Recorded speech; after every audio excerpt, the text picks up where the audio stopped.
Moyenne, chers amis. Vous vous souvenez que nous avons reçu Sophie Ledorner il y a quelques semaines. Elle nous a parlé de ce qui l'anime, comment apprendre à apprendre autrement, avec conscience, connexion, créativité, confiance et communication, ces fameux 5 C.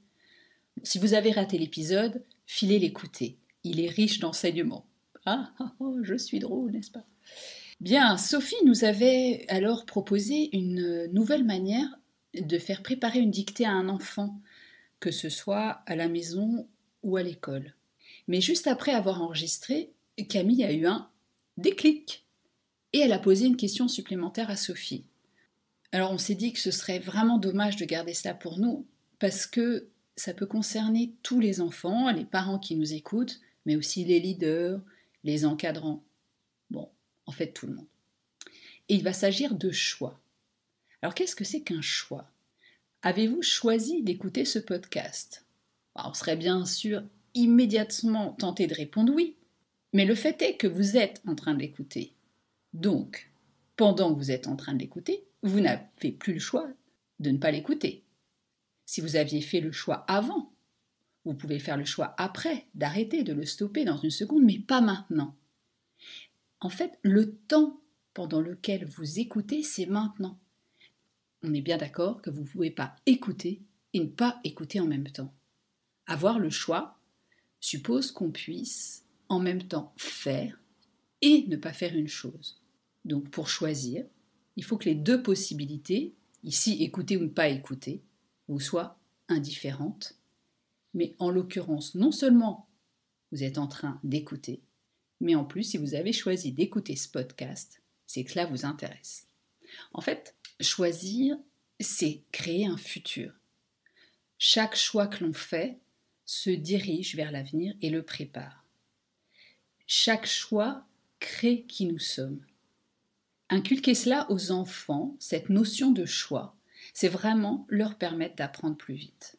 Et d'ailleurs, Bruno Ourst, qui est auteur du livre « J'aide mon enfant à mieux apprendre », décrit ce qui se passe dans le cerveau ainsi que les impacts sur le développement et l'épanouissement de l'enfant. Je cite : « Le cerveau fonctionne différemment lorsqu'il a le choix.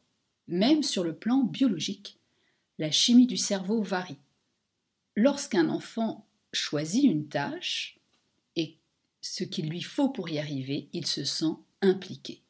Il a une vision plus positive de l'apprentissage et de son but. Il y a alors libération de 2 endorphines importantes, la dopamine et la sérotonine, qui sont liées à un état de confiance et à un bas niveau de stress. A contrario, lorsqu'un enfant manque de choix, il éprouve un sentiment d'enfermement. Le cerveau produit alors un neurotransmetteur, la norépinéphrine. Au contraire, lorsqu'un enfant manque de choix, il éprouve un sentiment d'enfermement. Le cerveau produit alors un neurotransmetteur, un nom bien compliqué, la norépinéphrine, qui a un fort effet inhibiteur.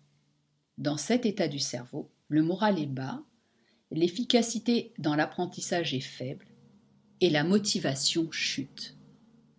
Moralité, aidons les enfants à devenir autonomes et heureux en leur proposant des choix. Vous pouvez retrouver ce que je viens de vous dire sur le site papapositive.fr et je vous invite également à consulter l'excellent ouvrage d'Adèle Faber et Hélène Maslich, Parler pour que les enfants écoutent et écouter pour que les enfants parlent.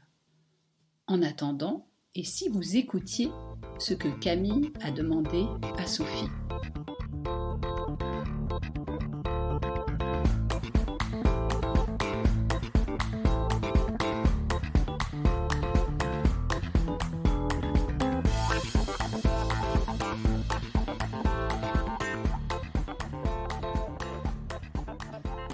Sophie, j'avais une dernière petite question. Quand l'apprentissage est compliqué à la maison, quand c'est vraiment dur, que l'enfant n'a pas envie, comment tu pourrais nous aider en fait, aider ces parents qui sont peut-être en difficulté pour leur donner des solutions pour aider leurs enfants? Alors moi j'aime bien faire le choix à 2 entrées. Hein. Si l'enfant par exemple n'a pas envie de démarrer tout de suite, ça peut être bon, alors Sophie, tu veux commencer dans 15 minutes ou dans 20 minutes?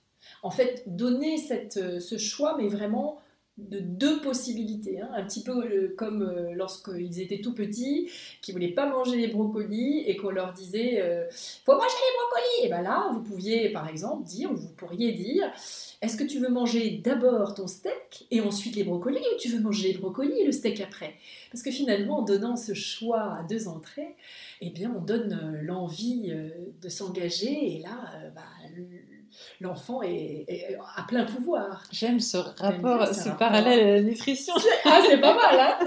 Et surtout, par contre, que ça fasse sens. Hein. Ça, c'est vraiment... Il faut que ça fasse sens à l'enfant. Comment il va l'utiliser, pourquoi il va l'utiliser, où il va utiliser ce qu'il va faire. Hein. Donc les maîtres mots, c'est vraiment le choix et le sens. Et le sens, ouais. Ok, super, merci beaucoup Sophie. Merci pour cette capsule passionnante. Merci.